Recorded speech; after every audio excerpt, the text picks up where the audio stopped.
Welcome everybody to Startup Hype Man's Discover Your Inner Awesome podcast. My name is Rajiv Nathan, aka The Raj Nation. I am your show's host and the founder and creative force behind Startup Hype Man, helping startups everywhere build their hype by creating a message that sings.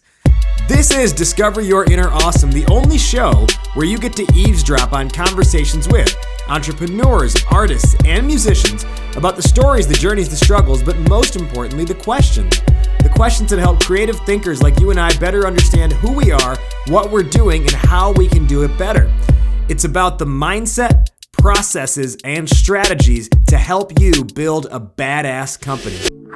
Now, before we dive into today's conversation, I would like to extend an invitation to join our tribe at startuphypeman.com. Enter your email address there, and you will never miss another episode of this show, getting an email in your inbox every single week when we drop new episodes on Mondays. You'll also get my weekly thoughts, strategies, and ideas on how to build up your hype and create a raving fan base. All right, let's dive in now to this week's conversation of Discover Your Inner Awesome.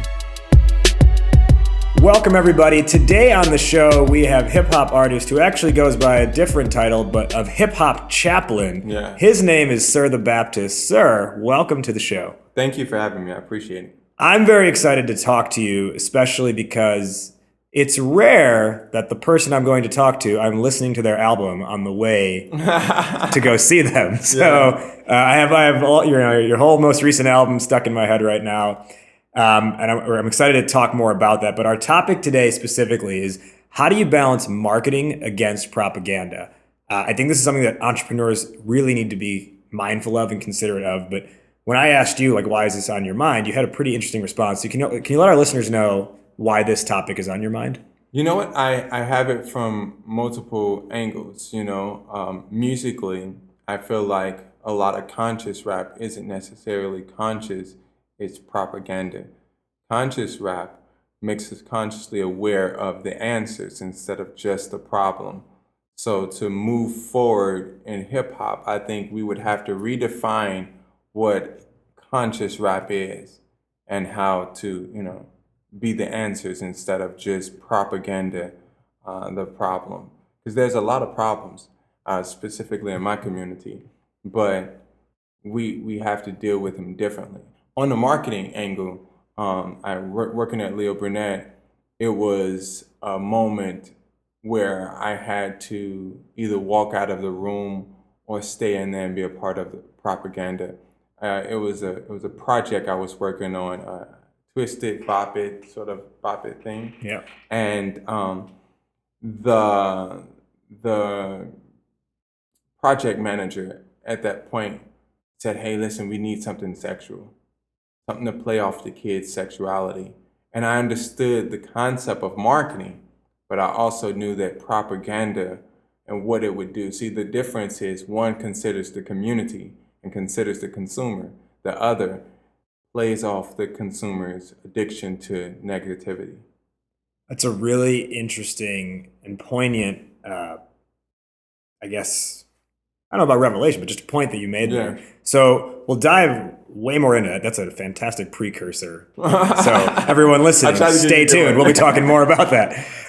Before we dive into the thick of that, let's kind of learn more about who Sir the Baptist is. Now, you're Sir the Baptist today by your recording artist name. Obviously, you were not born that, though. You were born James Haven Stokes. So can you tell us about what your upbringing was like? And what do you think is the top one or two lessons that you take away from your childhood? You know what? Always be yourself, even if it's not the coolest thing in the room.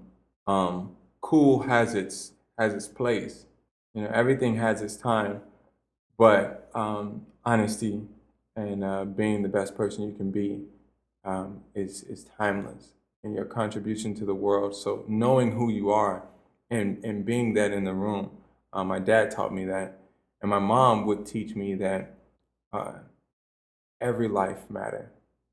Every person matter. Every thought, feeling, expression that they have And no matter how far you get or how much money you get, the person with nothing in their pocket matter.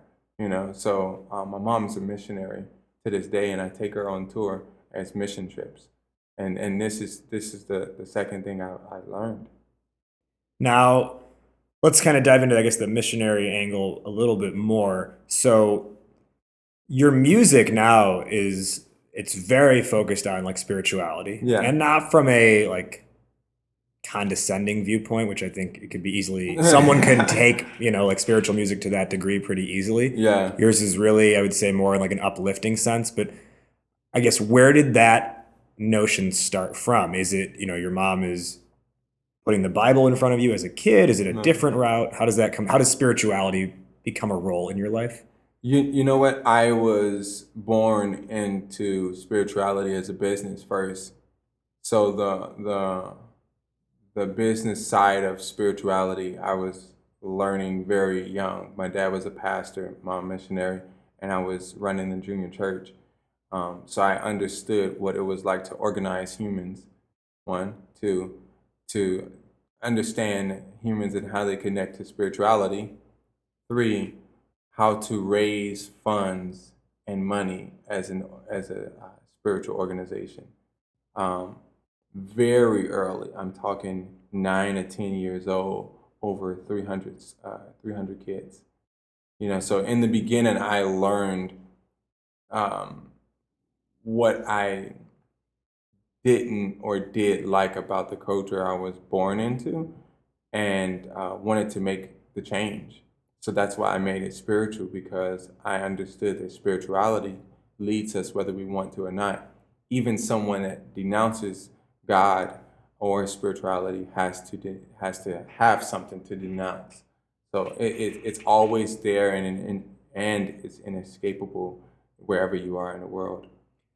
I think that we all face a moment where we confront our own beliefs or our own spirituality. And for me, my upbringing and my religious affiliation is Hinduism. Mm-hmm. And it's something that, growing up, I knew we did. It was kind of part of life, but I wasn't really into it. Me neither. Right? And then it probably wasn't until in the last 3-4 years that I've really more like embraced it, and wanted to learn more about it, because I see how much of a cultural tie I have to it. And I'm like, well, I'm like the last of the Mohicans, right? So I gotta stay tied to something that's part of my culture, which has kind of allowed me to dive more into it. Do you recall sort of your moment where you mentioned you had to separate it from religion into spirituality? Yeah. What happened what was your moment of having to confront? You start to realize when everyone in the room is damaged by something, you realize, okay, there's a problem here and no one's talking about it. The big elephant in the room was that no one had the answers to the key to the important things that was a part of spirituality around me. All the major questions they didn't have answers on, and all the people around them were hurting from quote unquote sin. So if you were gay, you couldn't go to church. My brother couldn't go to church, and my dad was the pastor. But he was molested in the basement of the church by one of the preachers. Your brother was? Yeah. Okay. So you have my sister, who her name's Maria, that did the song "Deliver Me" about it. It's about your sister. Yeah, that's about my sister. I know that's about your sister. Yeah. A sister. And that's about your sister. Yeah, okay. That's my sister. So middle of all of that, everybody's shouting and praising God and loving the Lord, but didn't take time out to love her and teach her how to love herself. So at some point, we became so cerebral that we didn't focus on what was in front of our eyes. We have people to worry about, So we became so spiritually minded that we were no earthly good. And when that happened, I said, okay, I have to find these answers. And I started looking for those answers. So it became less about blind surrender to what you've been told and more about let me seek out what I want out of this? Yeah, because like if we're all in the room and nobody has the answers and no one's looking for the answers and everyone's pretending for the sake of religion, who's going to stop pretending for the sake of religion and care about people? Right, right. Now, as you get older, what I think is interesting in the entrepreneur landscape is not very rarely is someone on like a straight and narrow path and that's how they start their company. Like they knew from day one they were going to do this thing and they were always just prepping for it. It's usually more a lot of twists and turns, and before they know it, they've started a company. Yeah. Now, I think in the same vein, you've had a pretty interesting path of twists and turns. Yeah. Some of them actually literally because you were driving a Lyft car. Yeah. Right? That was good. That was good. But what I'm really curious to learn more about is, you are a recording artist now, but you were a professional marketer before, as you mentioned, working at Leo Burnett. Yeah. How do you get into that in the first place? I was at my dad's church and I was doing so well with marketing. I had no choice. I didn't have a degree and I didn't want to work at just anywhere. So I went to my dad, said, hey, listen, I want something to do. My brother, who was over the church at that time, gave me a job and he was like, hey, you can work on graphics since you're good on Photoshop. And it went from Photoshop to really studying why do we use these colors, marketing, micro and macroeconomics, research and development, and really dug deep into economics and why we buy and consumers and all of that.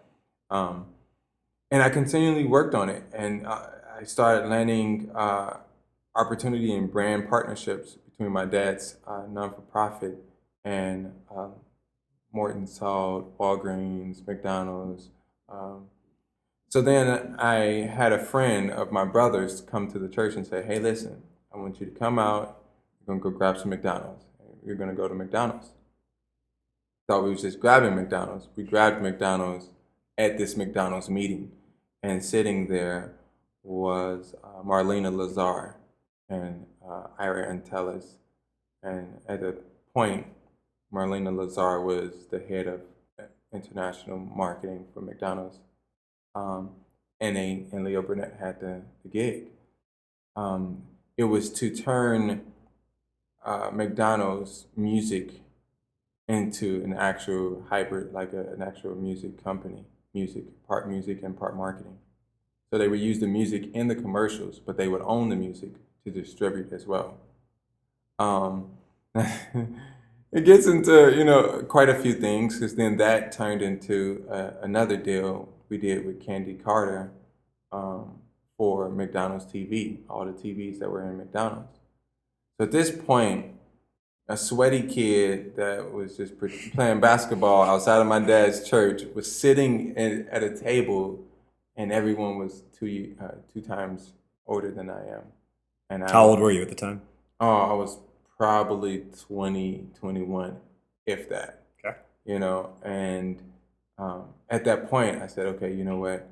I'm going to do this. I started working at Leo Burnett, and I was director of digital marketing for McDonald's first ever music record label. They had to have known you had some type of a music background, though, right? They weren't just no.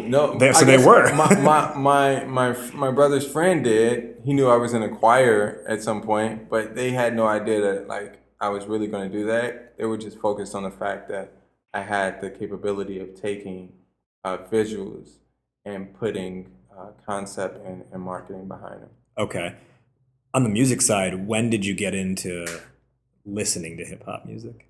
I always liked hip hop music. I just couldn't listen to it. My dad, because he's a preacher, my dad was born 1924. He didn't believe in multitasking with your ears. Multitasking with your ears. Wow. He didn't believe that you could listen to. Did you say your dad was born in 1924? Yeah. Wow. Yeah, you couldn't listen to hip hop and believe in God, which is why he was really big on.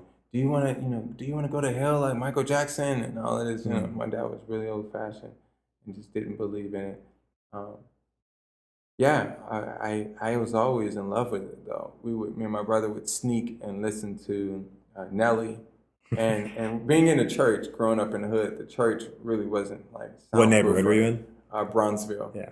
Right there on 43rd and Cottage Grove. My dad's name is on the street. It's 43rd and Dr. James B. Stovall Drive. But yeah, at that point, I was like, you know what? I want to listen to hip hop more, but I couldn't. And my brother, we would sneak and listen to it, and we would listen to like Nelly or Jay-Z. And yeah, that's when I fell in love with hip hop. When did you start making your own music? And was it as simple as just like ciphering in like the back of the church lot? Or you know what? It started off with more singing than it did rapping. You know, part of church is really musical, especially in like Black African American churches. It's really more musical than it is anything, because music is spirituality to us in some sort of way. We when getting beat over the head by a slave, came up with Negro spirituals. Sure. You know, so it's always been musical for us. So I was doing music in a singing way more than rapping. And then when my dad died when I was 11, I got into rapping naturally as a rebellion to the church. And you probably didn't have to hide it as much then either. No, I didn't have to right? hide it. And then I started listening to Eminem, which is like the maximum. Like you go, you know, Mom, I hate you. You know what I mean? Like I wouldn't do those things because my mom would like tear me to pieces. Yeah. But for what it did is it allowed me to get some of that anger out in a time when I really need to express myself. Yeah. How losing your dad at an early age, how did that change, I guess, your early teen years and how you developed, do you think? You know what? It did a lot. One, my dad was my best friend. So losing him was pretty much taking the world away from me. Since then, I haven't had a best friend. And this is since I was 11, you know. But moving on from there, like as a son, I was stripped of my inheritance that my family had brought and gained when it came over from Scandinavia, my dad's side. My mom's African American. But from my dad's side, so it left me and my mom and my brother pretty much homeless. Before going homeless, we slept in a house in Chicago weather with no heat for 4 years straight. And mildew was on the walls and stuff. It was really crazy.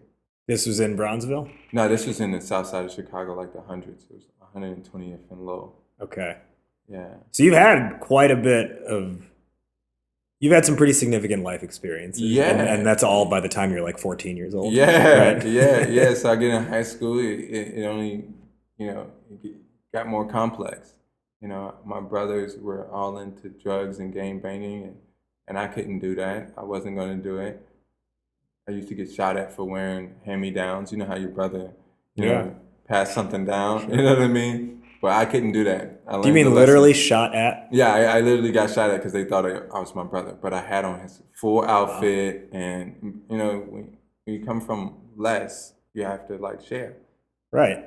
Can you? I'm dying to know this. That's the wrong word to use. I'm very curious about this. I would imagine our listeners would benefit from hearing this too. What is the feeling of knowing you are getting shot at or that you just got shot at? You know what? For me, it was, am I going to survive this? Am I hit? Like, your adrenaline is rushing so much where, you know, so much is going on. The sound of it is really alarming and disheartening, you know. I was in front of a bus stop, so it was almost impossible for me to, for the bullet to miss me. So I had to jump down and roll under to possibly not get shot. Like under the bench, you mean? Yeah, well, yeah, under the bench, but the bench is connected to the part that sort of corners you into Oh, this. yeah. You know what I mean? Yeah. So you're on the bus stop, you're cornered into this little thing, and you have to roll down and go and try to stand behind something. Mm-hmm. Yeah, it was definitely disheartening, you know. I don't think I've been on a bus pretty much since then on the south side of Chicago. Wow. Uh, I was in 79th Street. I went to Leo Catholic High School. Did you feel like you gained more of an appreciation for life after that, or did you not even think about that? I see where there's a fork in the road at that point. You get shot at, there's a fork in the road. I don't want to get shot at again. I got to go kill this person who shot at me. I don't know why they shot at me or if they were shooting at me. But I have to go back and protect myself. And the other is I just got to get out of here, And at that point, I grew some sort of alarming consciousness of doing or being in negative spaces, which is why I started to look other places for, not in different communities, but, 79th isn't my place to like go hang. I'm going to go to Bronzeville, or I'll go to 120th, or somewhere where I'm not going to get shot, or somewhere where it's not a problem, or, you start to value your life a little differently and say, okay, listen, I need to put myself in a position to where I can be okay. Yeah. And, you ultimately did when we talked about the Leo Burnett stuff, right? That's got to be a huge change going into like that skyscraper on Wacker Drive there. Yeah. Before that, I had my failures of like college and all of that sort of stuff, but that's where I gained my self-awareness of what I can be. Yeah. So let's come back to that moment that you told us about at the beginning, where you have the kid's toy, a Bop It or whatever it was. Yeah. And someone on the team is saying we need to sexualize this more. Yeah. Can you walk us through what was the setup there? How did it get to that point? And what was the mood in the room? Willow Smith had just came out with I Whip My Hair Back and Forth. Yeah. Right? Yeah. So it was I whip my hair back and forth. Yeah. So they wanted something like that. We did that. They came back. They wanted something a little bit more soft. And then of course this is Leo Burnett. So then they changed that again, and now they want something more sexual. And I just thought about this toy isn't sex toy. Like, what are we doing playing off kids' sexuality? I had done a little research to know that, there has been marketing angles that has been around for a long time, even philosophers who have thought that going after sexuality, playing off sexuality is important to marketing. I actually remember when I was in high school applying to colleges. I majored in marketing in college, but when in like the essay, I was part of the application where you have to say like, why is this important to you or something like that. Yeah. And I actually remember writing in one of the essays, like, I want to figure out why we feel like we have to sexualize something just to make it appealing, or why does something has to be marketed towards women be marketed in a certain way? Why does urban automatically mean black? Those are the types of things I was thinking about at the time. And I think it was a lot more like young and ambitious and like, I can tackle anything, right? Mindset. And ultimately, and it's interesting because through some back and forth, I've kind of come back to that now, which is really working with startup companies on what's your message and kind of like out of the gate, right? Like, what are you going to build this company around? Yeah. I can see how it would be very easy to take the route of, we know people are going to like this. We know it because it's already working out there. Right. And that, I think, when you talk about that idea of marketing versus propaganda, that's really what you're getting at, right? Right. Is just because it's there, is it right? Right. Or is it just something that's there? Right. Like playing to the popular vote, instead of, instilling values into a community, my dad was born 1924. You don't want to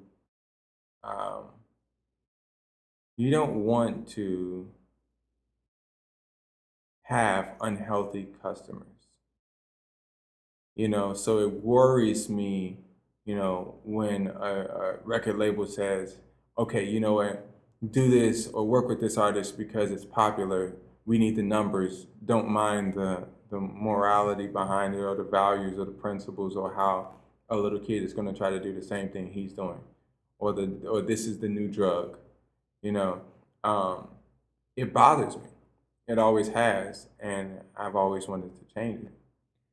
And this to me speaks to the importance of even for companies building a value set early. Yeah. And not just building it and writing it down, but living by that too, Yeah. right? It's easy to say this is our mission, this is our values, Yeah. but then just kind of tuck it in a drawer. Yeah. So use it as a little badge. When people say, "Oh, what are your values?" Oh, here we are. We show them up proudly, but then you do the exact opposite day to day. Right.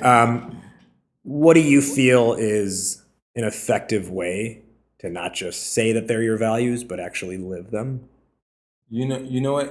If you can put your values to practice and you see the benefits of your values, that's more important than just marketing values. Like, you have to see the benefits of it. You have to want it per person. It has to become, one thing that made computers amazing is that they personalized it. You have to personalize your values to your consumers.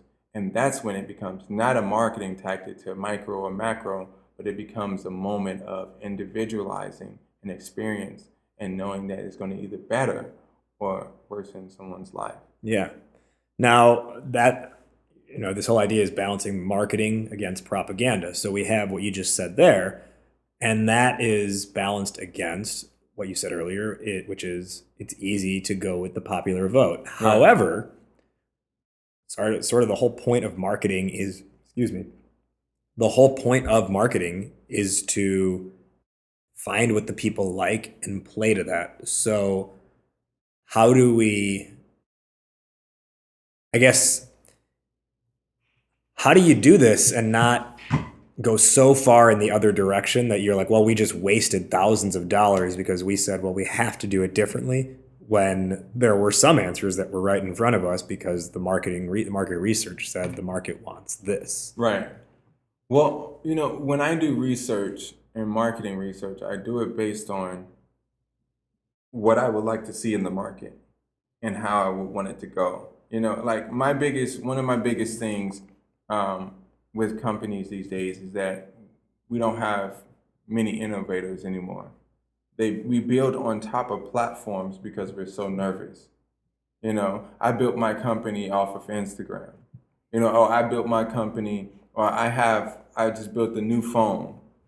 Well, how about you build something that's not a phone, and we have so many apps on our phones that it doesn't do its original definition. So you drop calls more than anything. So it's with... Yeah, you ignore calls more than anything. Right. The funny thing is, the phone is actually an app on the phone, right? Right. So it's like, at this point, what are we doing? Like, you don't have to market to what's there already. What you want to do is find the market for the piece that you have that's unique.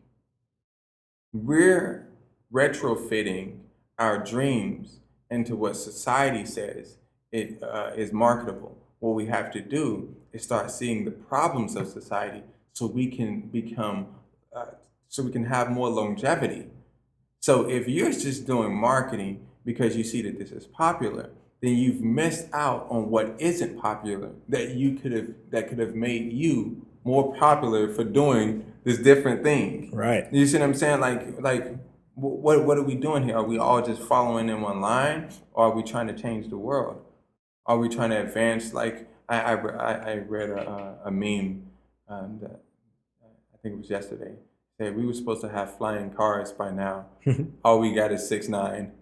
and that's 6ix9ine is this rapper that caused all this conflict and stuff like that. But we would be a lot further if we weren't focused on what works and find what needs to work.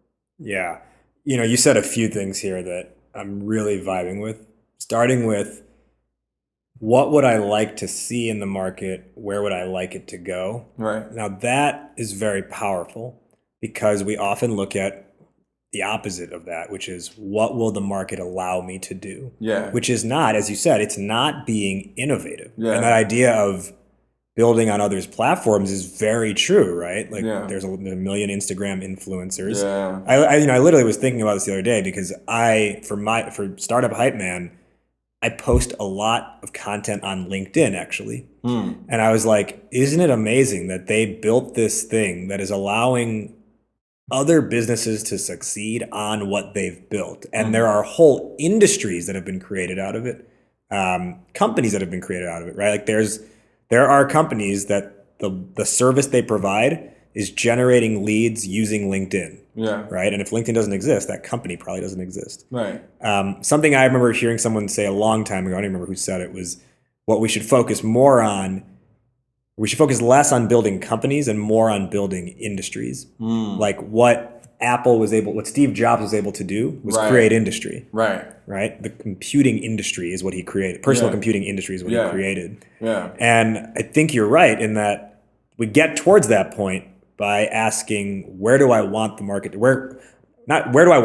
go, and where do I think what do I think its potential of being versus just what is it today and how do I fit into that? Yeah. Right? Like Facebook's another example. And it's an easy example, but it's another example.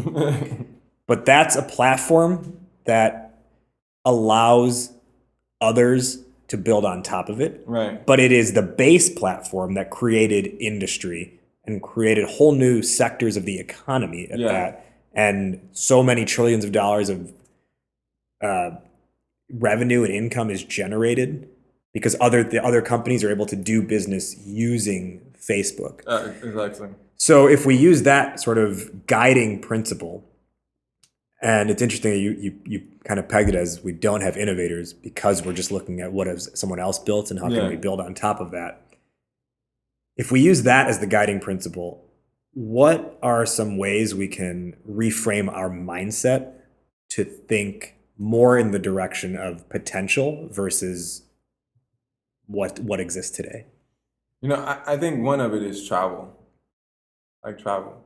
Once you travel and you get out and you just and don't travel to tell your friends that you traveled. You know what I mean? Or just to post a photo about it. Right. No, travel to embrace culture and understand it. One thing that I thought was really amazing is when I heard that Steve Jobs went to a monk retreat and really went into self to find out what are the answers here. I think for me, it's been yoga. You got to come take one of my classes. Yeah, no, definitely. For me, it's been that. I had to step away from, Hollywood and commercial and oh, you with Jay or you with Beyonce or you with all of these people. They're not paying my bills though. You know what I mean? They're not making sure my kids are mentally healthy. That's not where it starts or ends. What about the people that's in the community? You know what I mean? And how do you change that? So you have to one, travel and then expand your worldview. And sometimes, most times it should start in yourself. Your worldview starts with an inner look in the world of how you treat the world, how you contribute to the world, instead of what you're in, how you can change it, how you can advance it. Yeah, you have to do some thinking. And that's the thing I feel about a lot of these companies. They're selling and making money, doing product and moving product and all of that. They don't really have something that will last to the next generation. And you can have a startup, you can have a bunch of other stuff, but if you're not trying to change the world, your voice won't be remembered. And that's why you have to do something that could be meaningful instead of just being the definition of what that market wants. Yeah, the phrase I often use is make yourself necessary. Yeah. Necessary to the people in your life, to the people you want to impact. Yeah. It is about, and I say that in the sense of you're necessary if you decide one day to step away completely, will whatever group of people feel the impact of you not being there anymore? Yeah. That's if the answer is they will feel the impact, yes, you've made yourself necessary to that group, to those people. Yeah. Two other examples that come to mind on the travel front are actually the Beatles. Yeah. They went to India and they spent whatever it was, a week or a month with the Maharishi and learned meditation. Wow. They came back and they wrote the White Album. Wow. And I think they came up with something like 18 songs while they were there, like the last day they were there, something like that. Wow. They came up with 18 songs. They came back and they recorded and produced the White Album. That came from travel. That came from opening themselves up to a new experience. Literally, I do a lot of traveling, and it's one of my biggest assets for my company. My good friend Matt Wilson, who was actually a guest on this show recently, he is the co-founder of a company called Under 30 Experiences, which is a group travel organization for young adults where they go to different parts of the world and have really amazing trips. And I've been on 3 of their trips. The reason that company started is because Matt and his co-founder actually had a different company.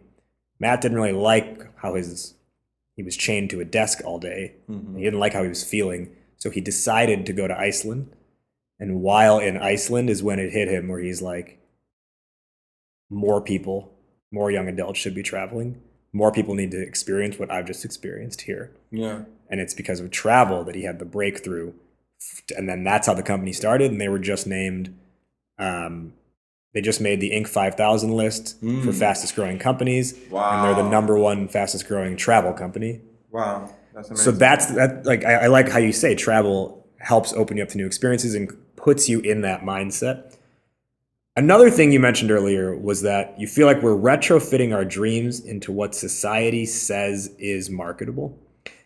And this, I think, is speaking more to, correct me if I'm wrong, but I think this speaks a lot to that idea you said earlier about we're all talking about, we know the problems that exist, but we're not really coming up with answers. Yeah. We might have a temporary bandage, right. But we're not really coming up with answers. Do you kind of see that being part of, do you see the retrofitting of our dreams being a reason for why we're stuck on problems and not answers? Yeah, because we're going after what's trending. You know, I'm signed to Atlantic Records, and they have like different other artists, so-called conscious, and they'll be like, "Hey, why didn't you do that? He went and pushed the police, or he went and did this, or he made a video and it was very thought-provoking." And it really wasn't. It was anger-provoking. It wasn't really thoughtful, you know. I have that a lot, to where they would like to retrofit my goals, dreams, and purpose in life to something that is more popular. I don't mind not being in a popular line and creating a new line, you know. So I just, you know, I'm not moved by it. Yeah. So many times it's been in the media where they're like, "No, you should do this because it's the most popular thing to do. It's going to make you more popular." And it's like, I'm not doing this to be popular. I'm doing this to be purposeful, and that's what's bringing longevity. You know, because like I do this thing called Working Circle, where I sit down with people and we talk about how we can work to change the world and things like that. I did one with Mark Zuckerberg's main team at Facebook headquarters. And when I left there, people said, "Hey, you know what, listen, we usually don't have that here at Facebook. Everybody's working on it, on their projects with their teams and not really talking or driving themselves crazy." But that's where I fit in. If I was trying to fit in with the crowd, I could never be the hip hop chaplain. I could never be a spiritual or a balance of values for a company that's valued at, I don't know, crazy amounts. You see what I'm saying? There's opportunity in your uniqueness, and somehow we've forgotten that and just want to be, you know, in trendy. Yeah, like everyone else. And Yeah. on the music side of it, something that probably a few years ago, I just had like a random just like reflection point where, because like I grew up probably around like high school, really started listening to like Talib Kweli, The Roots, Yeah. Mos Def, people like that. Mm-hmm. And I was like, oh, this is so great. Like they're conscious rappers, and this is no knock on them because they're fantastic artists with amazing songs. But a few years ago, I was like, but they're kind of just repeating the fact that problems exist. And yeah, it's good to make people aware, but they're not coming up with any answers. They're just continuing to say this is wrong and that is wrong. Awareness it's time awareness become activation. And somehow when you start off with just awareness and not activation, then you cheat yourself out of your purpose. I remember seeing Martin Luther King at the end of his life, he had started trying to activate some of the things that he was advocating for. And while he was building awareness, he really wasn't getting what he wanted. And sometimes building awareness can only strengthen the power of someone who wish your demise. You know what I mean? Yeah, it builds the case for the other side. Right. So once he got to asking for certain things for the community and never got it, people only remember the popular dream speech, but don't remember hey, we have to go and get exactly what they promised us. And this is what you get killed for.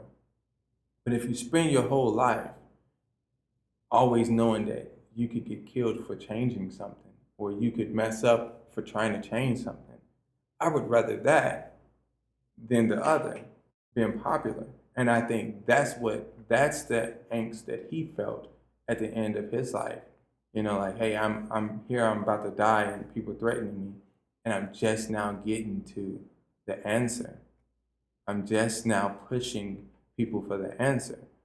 I've been building awareness, but we all been aware that Black people were being treated that way. You know what I mean? And the same for other stuff. Like you can get so focused on building your brand as a company that you forget what's your unique service to the world. Mm-hmm. You know what I mean? And then by the time you get to your service is half-assed, but your brand is really good. You know what I mean? And that's what we're running into. Everything is so branding and focused and driven on the marketing side of it for propaganda or whatever to fit in or to look like change, that we're not actually creating change. So again, that's a test on the person who's been innovative. That's a test on the businessman. That's a test on the musician. That's a test on whoever. I take a stab at preachers all the time because they have this mindset of this is what I should say, but this is what I believe. And sometimes if you sit them aside and you talk about what they really believe, has nothing to do with what they teach. So if we're going to change something, we have to draw back some of the marketing that lends to propaganda and have more of holistic marketing. Like I don't even compartmentalize my things anymore. I just let people like take it and pick it and have their own piece. Because to compartmentalize my music or what I am is to make you choose when you come to a genre. Am I R&B or am I hip hop? You know what I mean? All of those things came into, and that right there is thinking for the consumer. What we haven't let yet is enough consumers, give us the answers of like what they need. We're always just going to what's popular, like it's so much bad media out. Yeah. There's so many things we could change, but because good media doesn't get the light of day like bad media, we feel like in times of struggle, we have to compromise our mission for money. Right. Now, there's one other aspect I want to touch on before we bring this home. And for everyone listening, if you haven't figured it out yet, Sir the Baptist here is the voice of this season's theme song for the podcast, the intro Thank you, song man. that Thank you you. hear, the beat you hear in the beginning, the voice you hear as this plays out at the end. That's his music. So your most recent album that came out is Saint or Sinner. I've been playing it like crazy. Thank you. I think it's I'm not just saying that because you're in front of me. I actually listened to it a lot. Right, thank you. When your team first reached out to me, it's funny because every now and then I'll get like a random email. I'm just like, okay, who's this? And then I listen. I was like, oh shit, like this is really good. That's hilarious. Yeah. And one of the things that I've read up on you that I thought was really interesting, and it has so much business savvy behind it, is the way you were able to get customer feedback, or in this case, listener feedback. Yeah. You were driving Lyft cars, or you're driving for Lyft rather. Can you explain how you were able to get feedback while driving Lyft? I would have people get in the car and listen to my music. And if they could listen to the music while just sitting in the car going to their destination, if they could listen to the music, then it passed the first stage. If they would actually listen to the music and go, "What's this?" And that's another thing. If they ask, "Hey, can we turn the channel?" It's not their style of music. And based on where I was picking them up at, what I could perceive from their looks and everything like that, because that is part of marketing, and what I could perceive from their character, I would go, okay, then I need to adjust, or I need to leave it the way it is, or this person just isn't someone that I would probably reach. I would change the music, everything from at the point I had a feature with Taylor Bennett, who is Chance the Rapper's brother. Yeah. I had a feature with him. We never released it, but it's a great feature. He did very well. I had everything from there to a collaboration with Tony Bennett. And driving Lyft, but I had quit Lyft. I had quit Leo Burnett to drive Lyft to go after my music because I had given enough ideas to McDonald's. Yeah. For free. Well, not for free, but yeah, for a lot cheaper than. Right. Yeah, you know what I mean? So everything from Taylor Bennett to Tony Bennett. And I would play anything in between. And based on what they liked, I started building a following off of Lyft. I started building my team off of Lyft. And my main supporters, that was funding off of Lyft. The key thing I want to point out with that every entrepreneur should learn from, is that you played your music, but you didn't say, hey, this is my music, what do you think of it? Or even just say, hey, what do you think of this? Right. You just observed what's their natural reaction. It's very easy if you have an app to put it in front of someone and say, hey, this is this new app I'm working on, can you give me your feedback? Yeah. But the feedback is going to be biased because they don't want to hurt your feelings. Right. Or maybe they don't like you and they do want to hurt your feelings. Right. If you force them to react, it's not the real reaction. Whereas what you did was you just played it and see, would they react?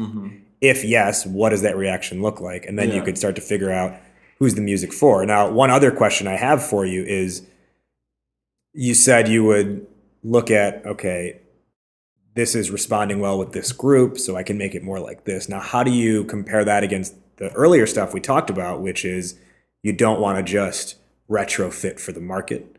Well, at that point, you're not retrofitting your mission, and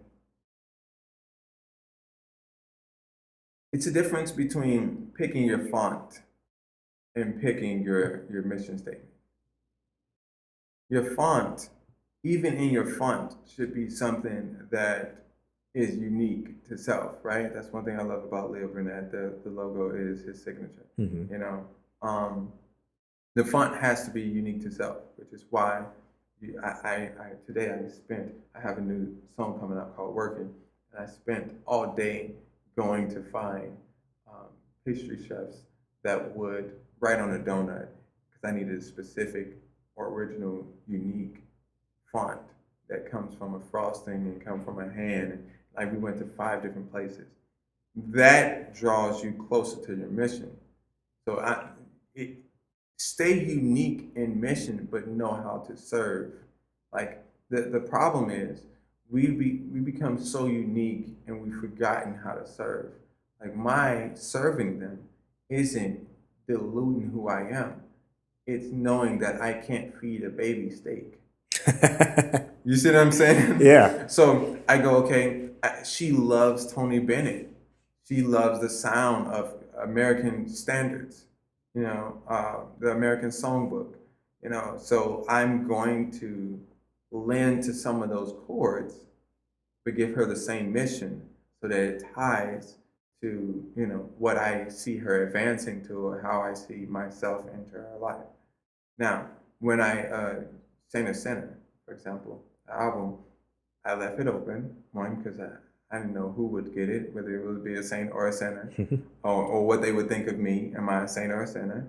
And I made songs that could fit in the complexity of negativity in hip hop, but I spoke on things from a different angle to raise their vibration. So there's ways to lean into a market, but not change your mission.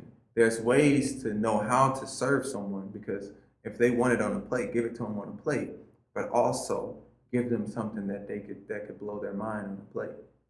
You know what I mean? Yeah, and it's really, when you speak to the sound aspect of it,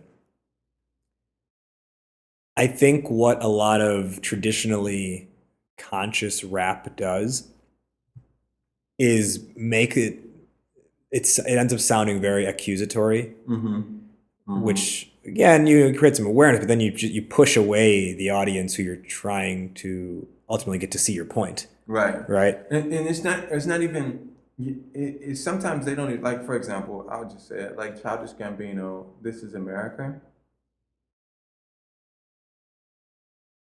Horrible. For what reason? Because I like the song. I thought it was pretty powerful. But you tell me, the song is stolen, right? Okay. So that's one thing for me. For me, from who? Some kid that made a song in 2016, and the sound is just too close to be inspired by. Yeah. Or, or somebody heard it, or he heard it in 2016 and he stole it from Childish. I don't know. They're definitely family. These records are family. But that's one. And then two, to say this is America and you're shooting a black man on TV. Yeah. That is in America.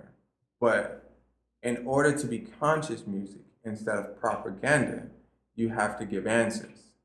And in this case, there was no answers given. Matter of fact, you look up different interviews, major interviews he had with him, and they asked him, he didn't have many answers to give. It was propaganda, because that's what the shock value. I get it. I was in Leo Burnett. I get the shock value. I get that you wanna pull people in, but give them answers.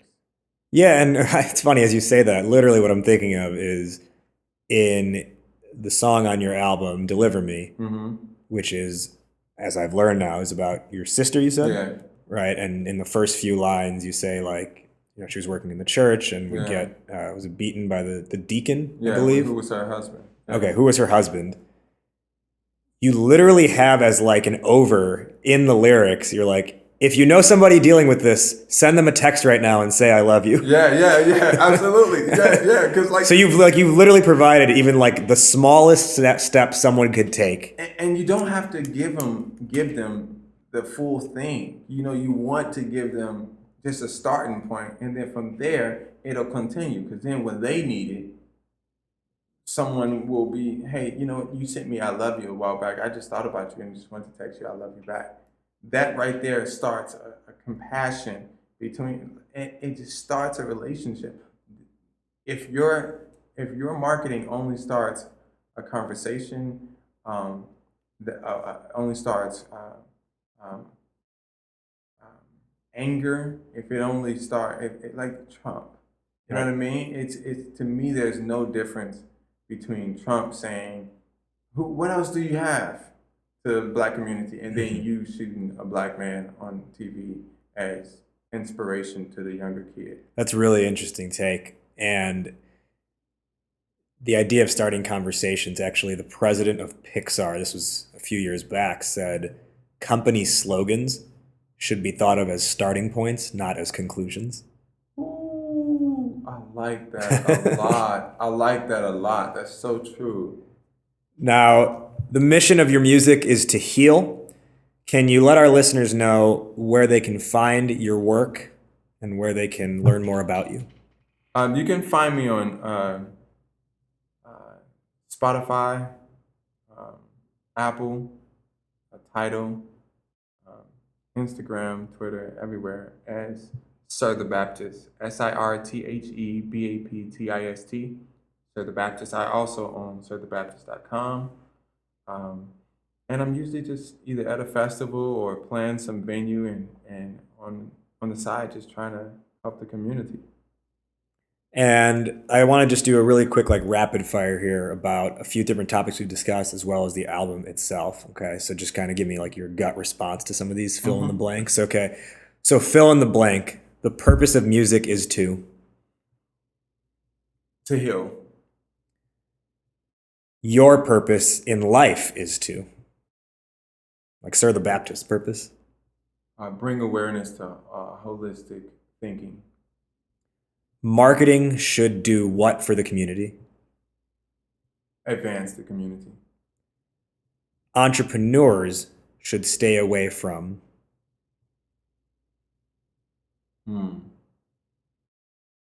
Entrepreneurs should stay away from servicing a community without understanding it. I like that. We'll end it there. Sir the Baptist, this was a really fun conversation. Yeah, man, this is amazing. Thank you man. Appreciate for joining and being on the show. As he mentioned, you can find his music online. You're about to hear his voice play as I'm talking right now because the outro music's coming in right about now. And you'll also hear at the end of that outro where you can find his music once again. Thank you once again for joining us, sir. Thank you. Thank you for having me. That wrapped up our conversation. Did you, the listener, enjoy this episode? If so, the absolute best compliment you can give is a rating and review on iTunes. Ratings and reviews help more people find the show, therefore more people can discover their inner awesome. And if you want to extend that compliment further, while you're leaving that review, go ahead and subscribe to the show on whatever platform you listen, whether that's iTunes, Spotify, Google Play, or the various other networks in which you can find this show. For full show notes, references, and resources, as well as access to the over 100 episode archive, visit the podcast official site, www.discoveryourinnerawesome.com. And remember, for tips, strategies, and ideas on how to build up your company's hype with a message that sings, visit startuphypeman.com. Season 10's theme song is from Sir the Baptist. The song is called Dance with the Devil. It is off his album Saint or Sinner, which you can grab on Spotify, iTunes, Apple Music, and anywhere else digital music is distributed.